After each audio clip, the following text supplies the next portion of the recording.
자, 여러분 안녕하십니까. 경비업법 강의를 맡은 곽순가입니다. 그래서 경비업법을 여러분들하고 이제 여러 시간에 걸쳐서 여러분들하고 공부를 하게 되는데 간단하게 OT에 대해서 설명하도록 하겠습니다.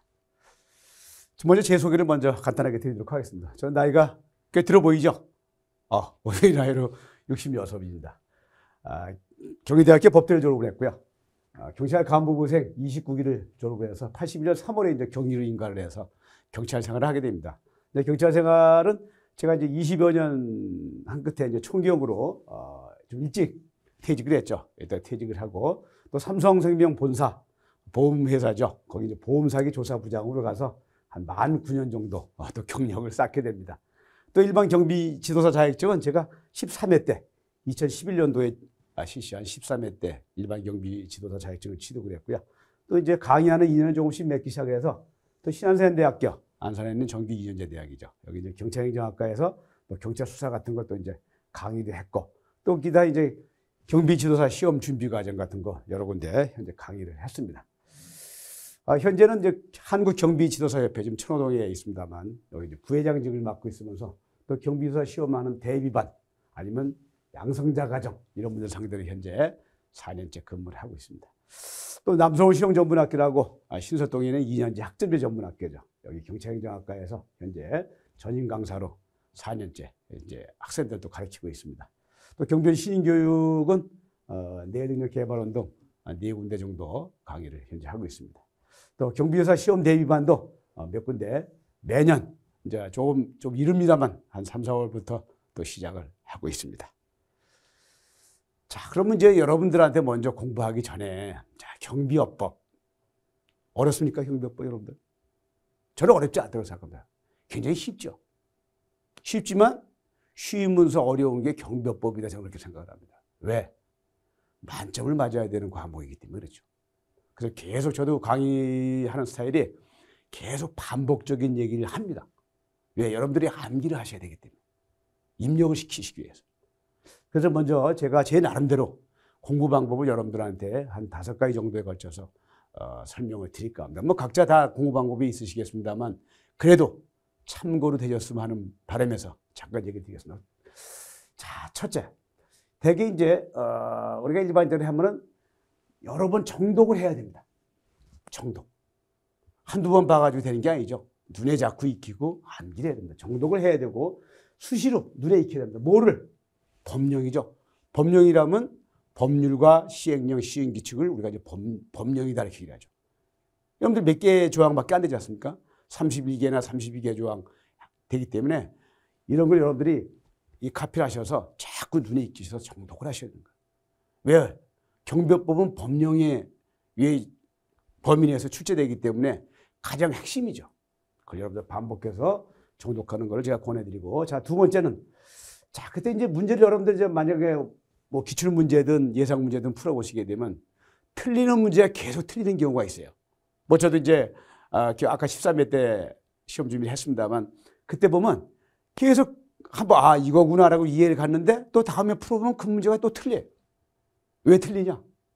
기본적으로 자기가 인식을 그렇게 하고 있기 때문에 그렇죠. 그래서 그런 경우에는 그때 관계법령 같은 거를 설명을 다시 확인하세요. 법령을 직접 찾아가지고 되게 이제 교재 뒤편에 법령을 3단 비교를 해서 상세하게 되어 있습니다. 그 찾아가지고 하는 게 시간의 낭비가 아니라는 거죠. 여러분들 공부에 굉장히 도움이 된다. 그래야 인식을 바꿔야 되지 틀린 거에 부분에 대해서 시험장에 가서 여러분들이 한 문제도 실수를 하게 되면 또 고생을 하시는 문제가 생기잖아요. 그래서 그런 반드시 틀리면 그때 관계법령 같은 거를 그때 확인을 거쳐서 여러분들 공부하는 또 효과를 거둘 수 있다. 자, 세 번째. 요즘에 시험 문제 양상을 보면은 법령이 앞뒤 구분 없이 전체적으로 복합적으로 묻는 문제가 많이 나옵니다. 그러니까 예를 들어서 허가 부분만 묻는 문제가 나오면 되는데 허가, 뒤에 뭐 협회, 아니면 과태료 여러 가지 믹스해서 문제를 만들어내는 경우가 많이 있어요. 왜? 이게 문제은행식이 아니고 매번 출제위원 2분이 복수 추천돼서 문제를 내기 때문에 그런 문제가 생기죠. 그래서 그런 문제가 자주 출제되기 때문에 법령 전체의 맥락에서 공부해야 된다. 무슨 얘기냐? 법령 그냥 한 군데만 허가면 허가 부분, 앞에 부분만 공부한다든가 그렇게 하시면 안 된다는 거죠.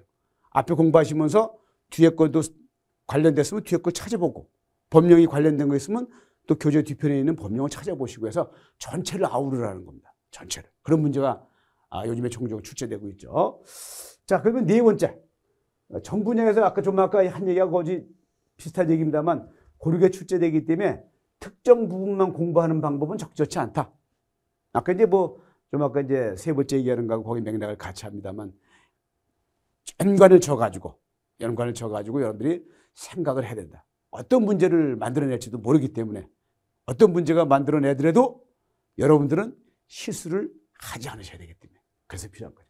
그 다음에 다섯 번째는 총경찰 시험 준비하시는 분들도 이제 이 교재를 많이들 활용하실 텐데 자, 총경찰 준비하시는 분도 마찬가지입니다. 수험생분들도 위와 같은 방법, 아까 제가 말씀드린 1, 2, 3, 4 경비조사 대비하시는 분들하고 같은 요령으로 이런 요령을 공부를 하시면은 굉장히 효과를 거둘 것이다. 그래서 법령 같은 것도 또 총경찰법 법령은 조금 경비법에 비해서 좀 단순합니다. 양도 좀 적지만은 또 법령 성격이 단순해요. 그래서 여러분들이 암기한다든가 낱말 하나하나 암기하기가 좋습니다. 그런 식으로 공부하시면 된다. 아셨죠? 5가지 제 공부 방법을 아니면 여러분들이 또 나름대로 공부 방법에다 참고를 하셔서 하시면 되겠습니다. 자, 이제 과목별. 먼저 이제 여러분들 잘 아시면 이제 1차 과목하고 이제 2차 과목인데 여러분들 제가 맡은 건 경비법입니다만 1차 과목은 법학개론하고 이제 민간경비론이죠. 근데 법학개론이 조금 난해하죠. 그래서 여긴 절대평가이기 때문에 60점 이상만 맞으면 되는데 법학개론이 조금 난해한 점이 있기 때문에 이것도 7가지 법령에서 나옵니다. 법학개론도 그것도 여러분들이 공부를 열심히 하셔야 되고 자, 2차가 이제 문제죠. 2차는 이제 상대평가입니다. 그래서 경비업법은 필수고 그다음에 경호학이나 범죄학이나 소방학 3개 중에서 하나를 선택을 합니다. 대부분이 약 한 95% 정도가 경호학을 선택을 하고 있죠. 그래서 대부분이 수험생들이 경호학을 공부를 하고 계신다. 자, 40문제씩 출제되는 건 똑같습니다. 그래서 2과목이니까 한 80문제가 출제되겠죠. 자, 상대평가 방식이고 자, 2021년도 23회 때 커트라인이 몇 점이었냐? 96.25. 역대 최고였어요. 자, 96.25 같으면 여기서 80문제 기준에서 이 커트라인인데 그러면 여러분들 몇 문제 틀려야 돼야 합격하시겠습니까? 이 정도로 커트라인이 최근에 93점 이상으로 커트라인이 높아지고 있습니다. 여기 이제 나왔습니다만 최근 몇 년간 커트라인 보니까 93점에서 96점대 유지하고 있어요. 굉장히 어렵다. 시험 문제가 어려운 게 아니라 여러분들이 실수를 하지 않으셔야 된다는 거죠. 실수를 한 가지 하더라도 하면 그만큼 리스크가 커지는 겁니다. 그러니까 실수 하나를 줄이기 위해서는 어떻게 한다? 하나하나 꼼꼼하게 챙겨보셔야 된다. 그게 중요하다. 그런 게 이게 자꾸 강조를 드리는 겁니다. 그래서 경비법은 만점을 취득해야 된다라는 생각을 가지고 공부를 하셔야 됩니다. 여기서 한 문제 나간다, 2문제 나간다. 그런 생각하시게 되면 경호학 만약에 선택하신 분 같으면 경호학은 약간 주관적인 그 문제도 있을 수가 있거든요. 그럼 아무래도 더 미스테이크가 더 많겠죠. 그래서 여러분들이 이 경비법은 특히 하나하나 꼼꼼하게 하셔서 만점을 취득한다는 관점으로 공부를 하시길 바랍니다. 아셨죠? 저도 강의를 계속 반복적으로 여러분들이 듣기 싫을 정도로 반복적으로 얘기해서 여러분들한테 뇌리에 각인을 시키도록 하겠습니다. 자, 그 다음에 이제 경비법. 자, 경비법은 여러분들 공부도 지금 많이 하고 계셨을 텐데 허가라든가 결격사유, 벌칙과 과태료 이 암기할 부분이 많아요.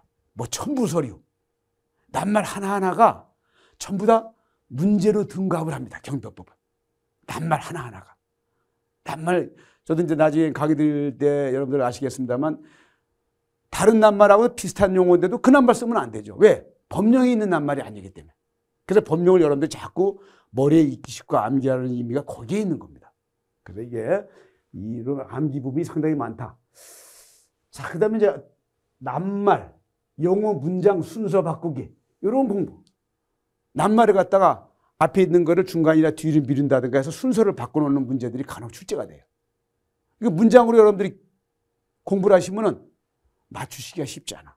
낱말 하나하나, 법령은 낱말 하나하나를 앞뒤로 바꾸게 되면 그 문제는 잘못된 거죠. 그래서 여러분들이 그런 낱말 하나 문장 바꾸는 걸 여러분들이 찾아내야 된다. 4가지 그 설명 보기에서 찾아내셔야 돼요. 그러려면 어떻게 된다? 하나하나 여러분들이 꼼꼼하게 공부를 하셔야 됩니다.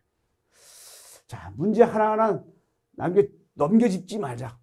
시간 충분합니다. 여러분들 시험 문제 시험장에 가서도 충분해요. 시간이 쫓기실 필요 없어요. 그래서 하나하나 꼼꼼하게 이 볼펜 같은 걸로 메모를 해가시면서 틀린 걸 고르라는 건지 옳은 걸 고르라는 건지 거리가 먼 것을 고르라는 건지 그런 걸 여러분들이 다 거기다 언더라인을 채워가지고 하나하나 꼼꼼하게 여러분들이 짚고 넘어가셔야 돼요. 그래서 꼼꼼하게 확인하는 게 중요하다. 한 문제가 틀리게 되면 여러분들 그만큼 고생을 더 하실 수 있는 이게 되기 때문에 자꾸 얘기 드리는 겁니다. 자, 그럼 청원교차법은 이제 매년 13문제가 출제가 되죠. 그래서 대개 이제 28번 문제부터 40번 문제가 대개 이제 청원교차법입니다. 청원교차법 아까 말씀드렸지만 조금 단순하다고 얘기 드렸죠. 단순하지만 경비업법에 비해서는 단순하지만 암기해야 할 부분도 상당히 있습니다. 똑같은 요령입니다. 꼼꼼하게 낱말 용어 하나하나 또 문장 이 순서 바꾸는 거 그런 걸 여러분들이 조심하셔야 된다. 자, 법령이 이제 단순하다고 말씀드렸는데 암기하기에는 조금 경비업법보단 더 용이하다. 그런 또 좋은 점이 있죠. 아무쪼록 여러분들 이제 경비업법이나 청원경찰법 두 과목에 대해서 어차피 여러분들이 암기와 계속 반복해서 아니면 낱말 문장 하나하나 그걸 반드시 반복해서 공부를 하셔야 된다.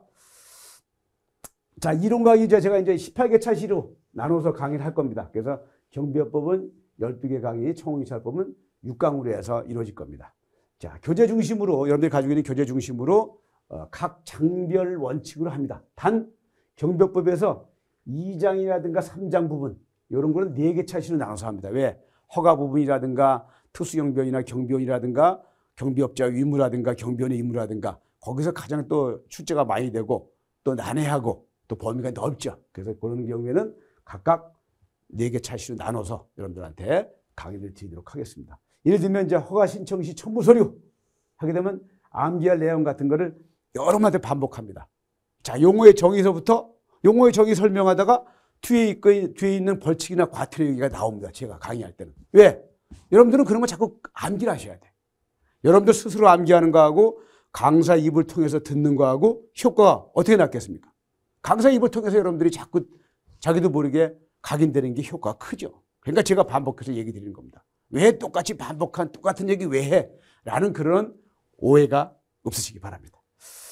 그 다음에 이제 작년 2021년 7월 13일자로 이제 개정된 시행령이 있죠. 10조의 시행령, 10조의 2, 그 다음에 시행규칙 24조의 2항, 3항, 4항이 신설됐어요. 이건 뭐냐?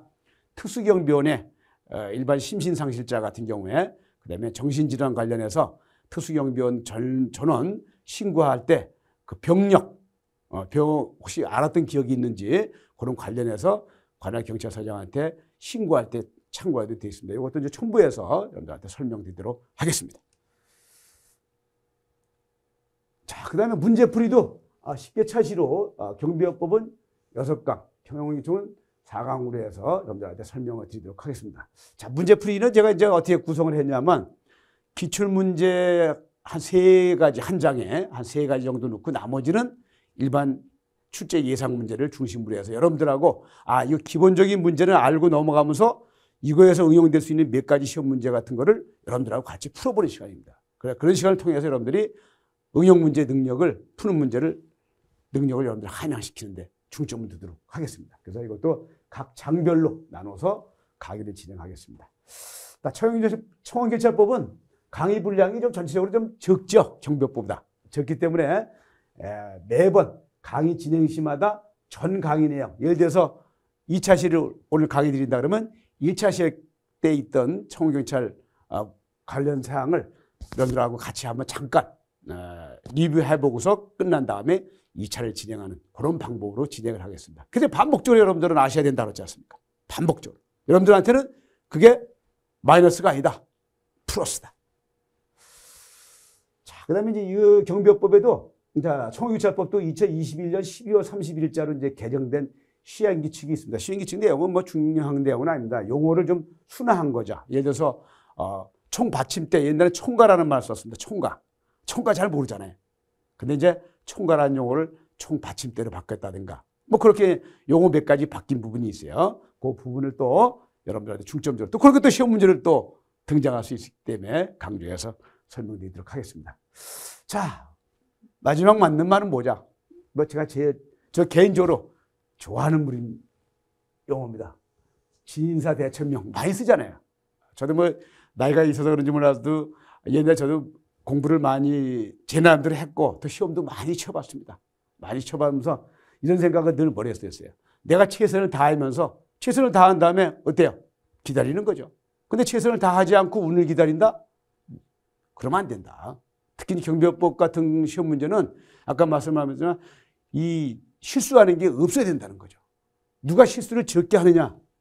그게 경비업법 관건이고 2차 당락의 관건이라고 저는 생각합니다. 그래서 여러분들이 이런 진사 대천명이라는 장을 가지고 여러분들이 공부를 하시면 반드시 좋은 결과가 있으실 겁니다. 저하고 한번 화이팅 하시죠. 화이팅! 감사합니다.